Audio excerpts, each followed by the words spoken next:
Les saludamos desde Canal UCR, este medio televisivo universitario que se paga con los impuestos que tributan los habitantes de este país, y en esta ocasión vamos a conversar sobre algo que también se paga con los impuestos que tributan los habitantes de este país, que son los estudios del Estado de la Nación, que llegaron el año pasado a la 20ª edición, y para hacerlo tenemos el privilegio de tener con nosotros a Leonardo Merino, que estuvo en coordinación central de buena parte de esta tarea y que viene haciéndolo desde hace varios años, y por eso mismo aquellos que de ustedes, amigas y amigos, que han estado con nosotros en muchos de los programas, lo van a recordar. Conversaremos con él una vez que el canal nos invite a hacerlo. Regresamos.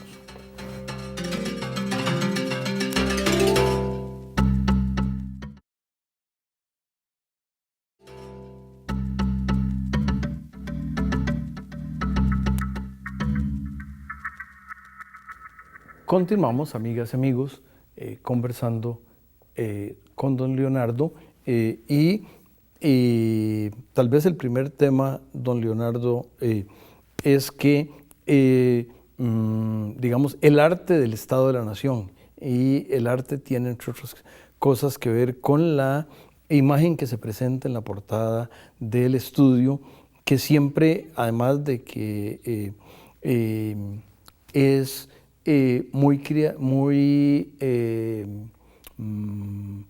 bella, usualmente más importante que eso para ustedes, tiene significados importantes. Y si nos quiere describir qué representan las dos damas, una de pantalón y otra con falda,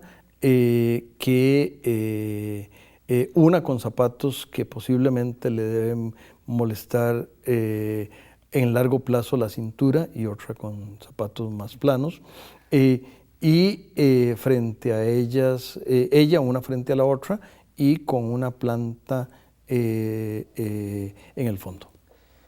Bueno, muchísimas gracias por la invitación.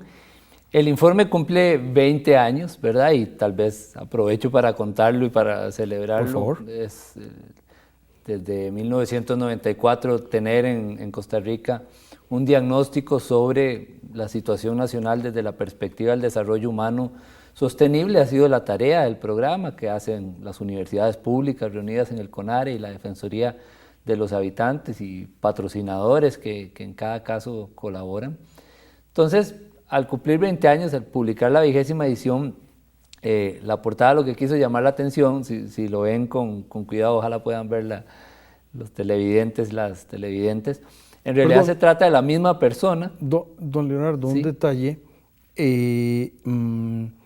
porque yo creo que es útil y la mayor parte de la gente lo sabe, pero tal vez damos el sitio electrónico donde las amigas y amigos pueden inmediatamente, aquellos que tienen medios de hacerlo.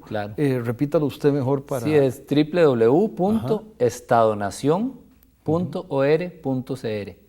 Repítalo, por favor. Es www.estadonacion.or.cr. Por favor. Ahí están todo el informe completo, sus capítulos en PDF, las investigaciones que usamos, un compendio estadístico de diferentes áreas que a la gente le puede servir, bases de datos que utilizamos, infografías, videos que resumen pedazos del informe, así que es una página útil para el que está buscando información sobre varios temas. Y como le decía, la portada de la 20ª edición, si se ve con cuidado, se trata de la misma mujer 20 años después. Es un poquito la idea de estar sentado frente a uno mismo, viendo cómo es y cómo fue 20 años después. Y el ejercicio tiene, pues, llama sobre lo que hizo el informe, que es pensar que en 20 años, pensarnos un poco a nosotros mismos, el informe, qué era hace 20 años, cuál es su aporte a la sociedad, y también el país mismo, porque el informe trata de hacer un análisis no solamente del último año, sino de esos 20 años en que ha existido el informe. Entonces, como una llamada de atención sobre tanto el informe como el país viéndose a sí mismo 20 años después. Un poquito esa es la idea de la portada. Le voy a hacer una pregunta indiscreta. ¿Qué edad tenía usted hace 20 años? Ahora tengo 42, tenía 22. 22, muy bien. Bueno, no tenía que dar el dato de los que tenía ahora, pero igual para calcular, 22 años tenía. Gracias.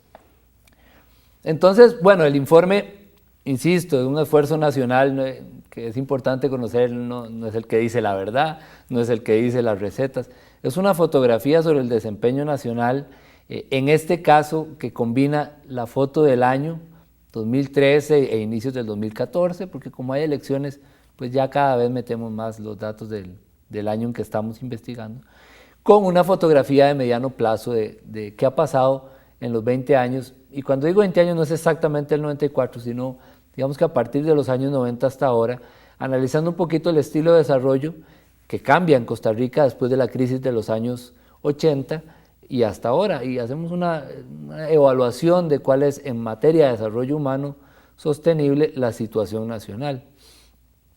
Uno puede empezar analizando el año, que es como la primera foto, y el año, el 2013, el 2014, y digamos que hasta que empezamos con el 2015, en realidad son años que se parecen en varias cosas mucho, ¿verdad? Hay algunas tendencias que uno puede decir que son reiteradas.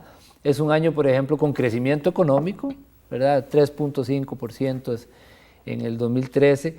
No es un crecimiento como el que tuvimos antes de la crisis del 2008-2009, que llegamos a superar 6, 7, casi 8%, pero es un crecimiento, ¿verdad?, económico moderado. No es tampoco el que tienen otros países de América Latina, pero hay crecimiento, hay mejora en indicadores sociales, hay varios indicadores en los que este país casi todos los años camina un poco desde hace 20 años en materia de asistencia a educación, en materia de cobertura de la seguridad social a la población trabajadora, esperanza de vida, mortalidad infantil. Hay un conjunto de indicadores que nosotros ya decimos que inercialmente casi desde hace muchas décadas en este país han venido mejorando. Aumentó la conservación en estos últimos años en la parte marina particularmente, que era una gran deuda que teníamos en temas de conservación. En 4 años creció 188% el área marina protegida. Qué buena noticia. Y hubo elecciones, lo cual en sus resultados, ahora los podemos comentar, fueron elecciones diferentes, pero que hubiera elecciones es algo que nos parece normal, ¿no? Es la 16ª elección consecutiva en Costa Rica, cosa que es inédita en América Latina y que a nosotros nos parece, pues, digamos, parte de una cosa normal.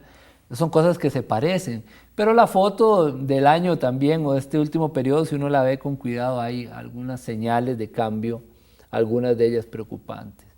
Por ejemplo, estos 20 años el sector exportador ha sido la principal explicación del crecimiento económico, ha sido el motor más dinámico de la economía, y después de recuperarse de la crisis del 2008-2009, se desacelera de una manera importante. De hecho, la tasa de crecimiento en el año 2013 es la más baja después de la crisis, 3.8%, sobre todo porque se desaceleran algunos sectores como manufactura, como café, que cayó un 27%, bastante.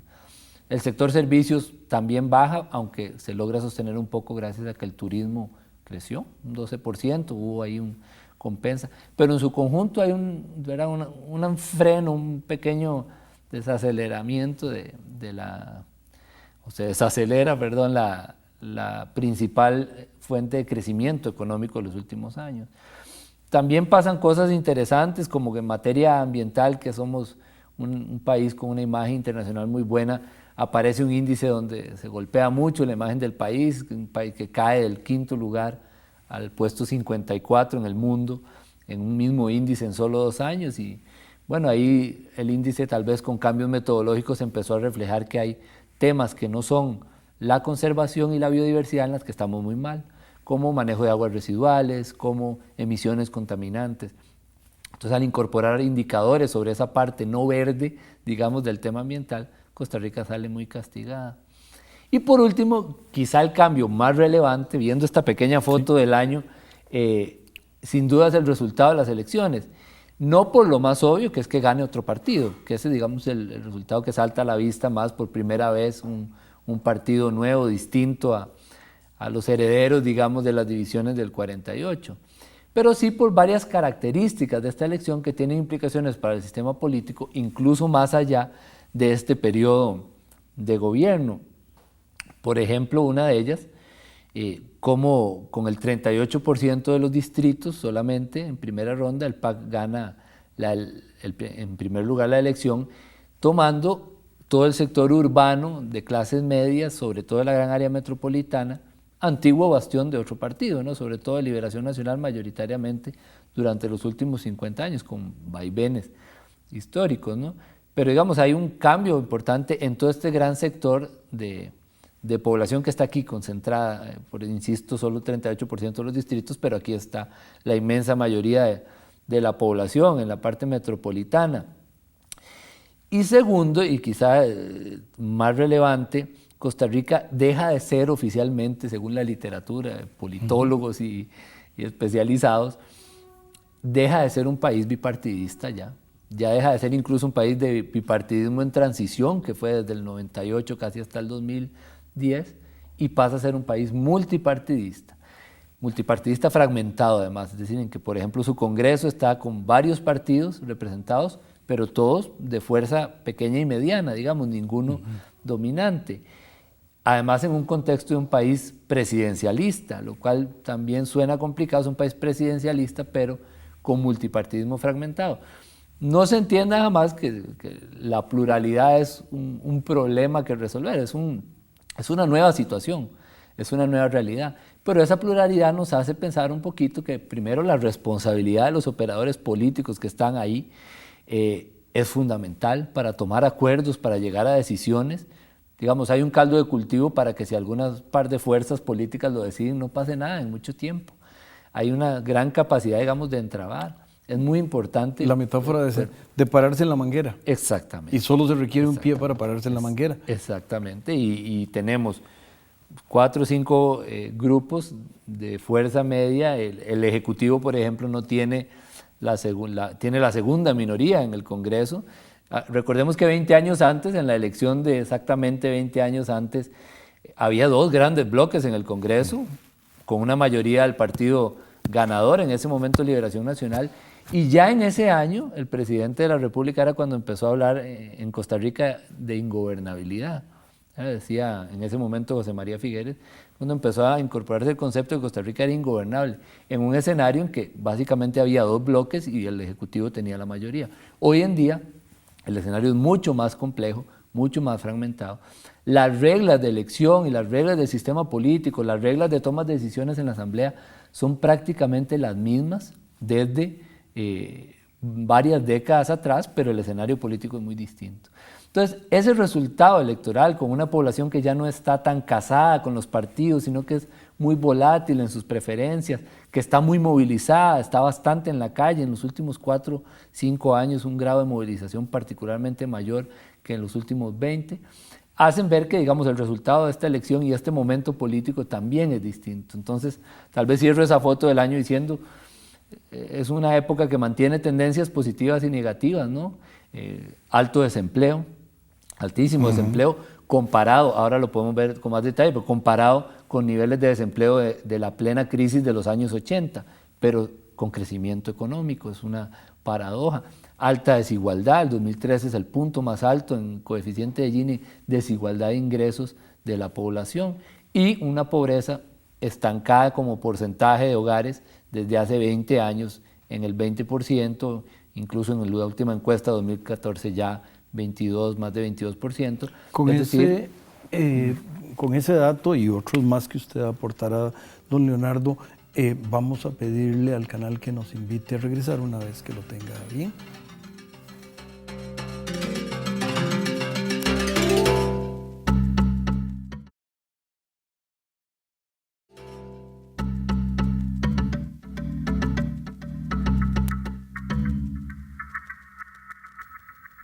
Continuamos, amigas y amigos, conversando con don Leonardo Merino sobre el 20º Estado de la Nación y un poco sobre los 19 estudios que estuvieron detrás de ese proceso.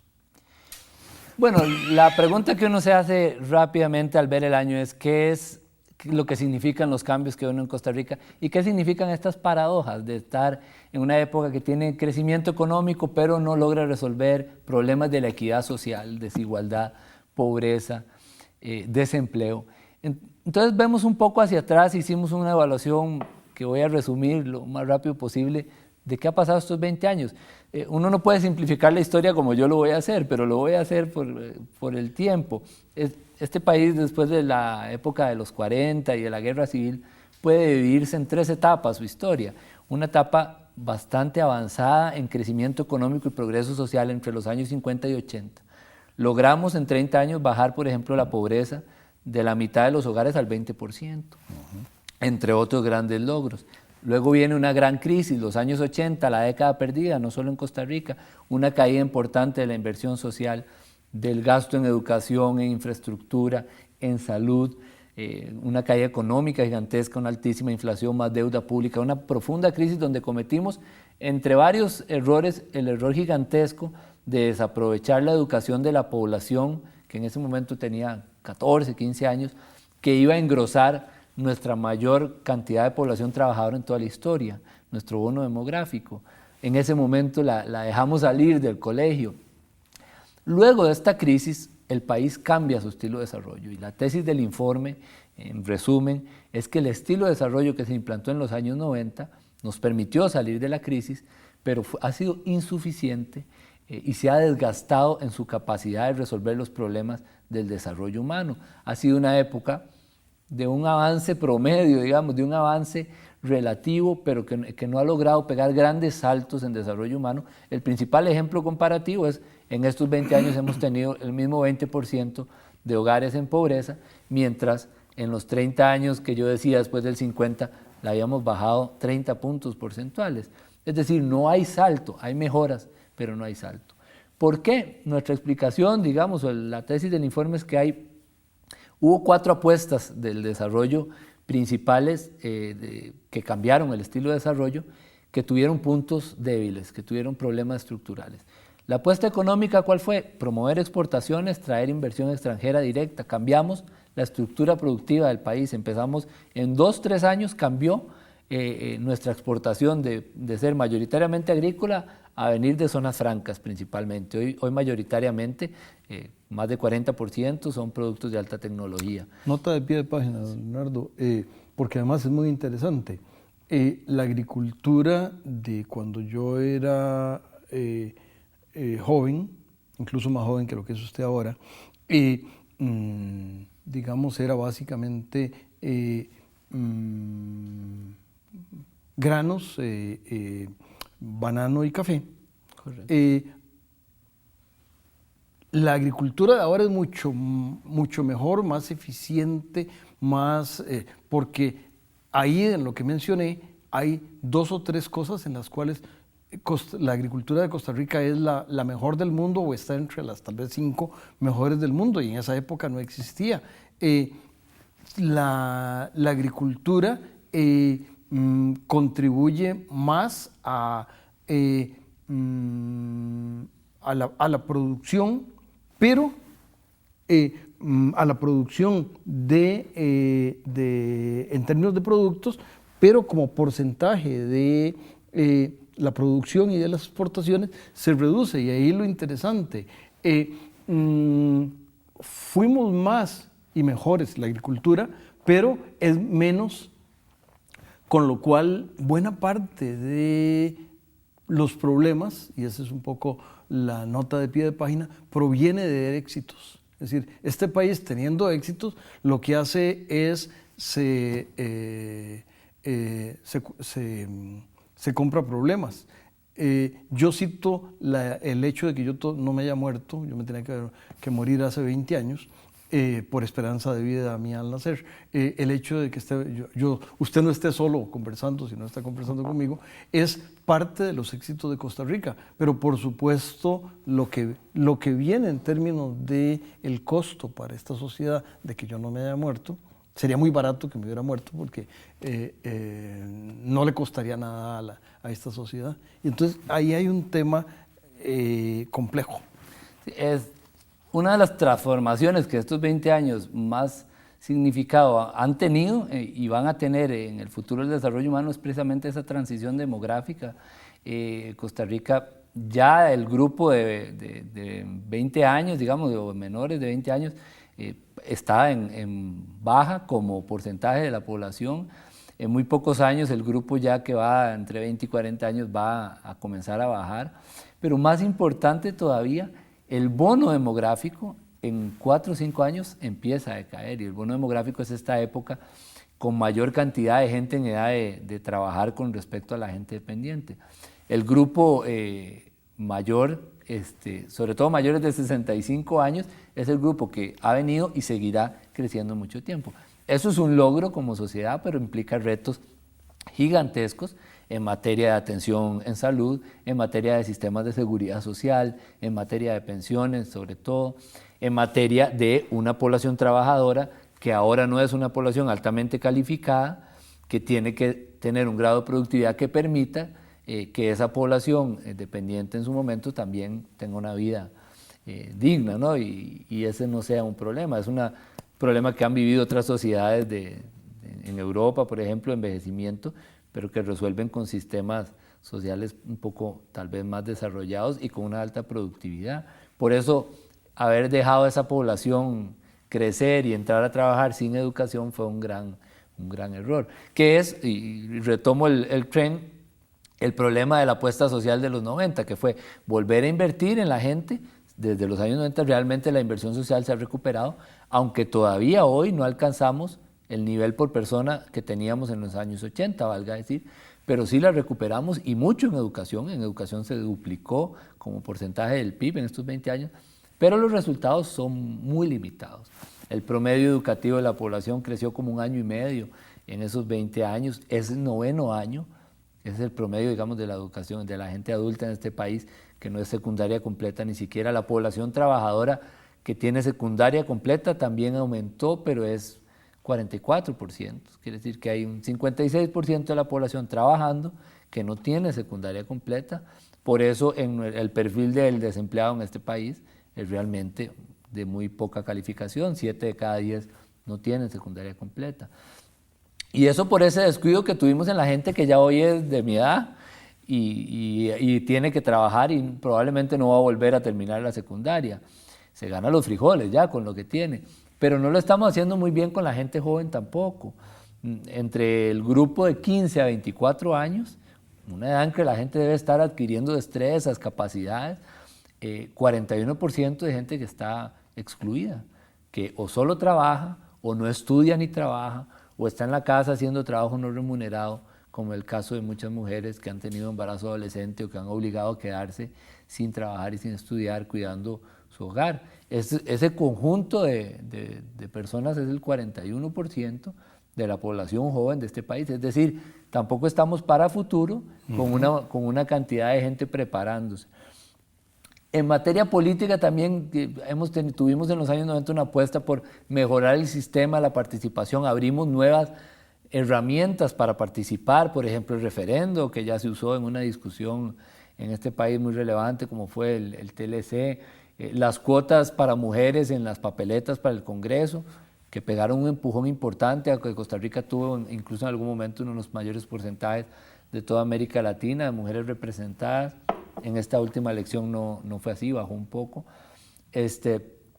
Hemos creado instrumentos para el control de los partidos políticos, hemos creado la Iniciativa Legislativa Popular, que ya tiene una ley aprobada, como fue la de vida silvestre, y la de agua, que luego quedó en la sala cuarta y no ha terminado de ser aprobada. Pero vamos, hemos creado herramientas, pero paralelamente a esas herramientas hemos tenido otros logros débiles. En realidad es una época de mucho malestar ciudadano, de mucha dificultad para tomar decisiones, en que hemos mantenido la tendencia que nosotros llamamos, usted la conocerá, promesa democrática, que es a legislar en una mayoría de casos con leyes que le dan nuevas obligaciones al Estado, pero no identifica los recursos para cumplir esas obligaciones, lo cual pone, digamos, el reconocimiento de los derechos ciudadanos casi en una indefensión muy complicada. 55% de las leyes en la última legislatura son así, identifican, reconocen un derecho, dan una nueva obligación al Estado, pero no no identifican los recursos para hacerlo. En resumen, digamos, realmente y tal vez hay... este resumen, don Leonardo, le cuento que nos queda algo un poquito más grande que 1 minuto y medio. Bueno. En 20 años este país tuvo avance en desarrollo humano. Fueron avances promedio. Cuando uno ve los 20 países que estaban en el 90 cerca de Costa Rica en el índice de desarrollo humano, hoy en día Costa Rica, 23 años después, en la medición que salió el año pasado, no le pasó a ninguno de los 10 que estaban arriba, fue rebasado por 3 de los que estaban abajo. No pasamos al grupo de muy alto desarrollo humano, que era una aspiración nacional. Es decir, Costa Rica está hoy a media tabla del grupo de alto desarrollo humano, que es básicamente la misma situación que tenía 20 años después. Es decir, hubo mejoras en promedio en las condiciones de vida de la población, pero no fue una época de acelerado desarrollo humano, y ese es el gran reto que tiene Costa Rica, en una época que hay condiciones, que las exportaciones han crecido 6 veces, que la cantidad de turistas han crecido casi 5 veces, que las que llegan con relación a 20 años antes. Hay condiciones, hay programas sociales en este país, una plataforma para atender poblaciones vulnerables muy relevante, pero no hemos logrado resolver los problemas de la equidad de manera significativa, en pobreza, en una mayor desigualdad y en desempleo. Por eso el gran reto es lograr, ajustando cosas de manera importante, un cambio en un acelerado desarrollo humano. Muchísimas gracias, lo felicitamos por estos 20 años y invitamos a las amigas y amigos para que la próxima semana, en los mismos tiempos y circunstancias, nos acompañen y quédense por favor con Canal UCR.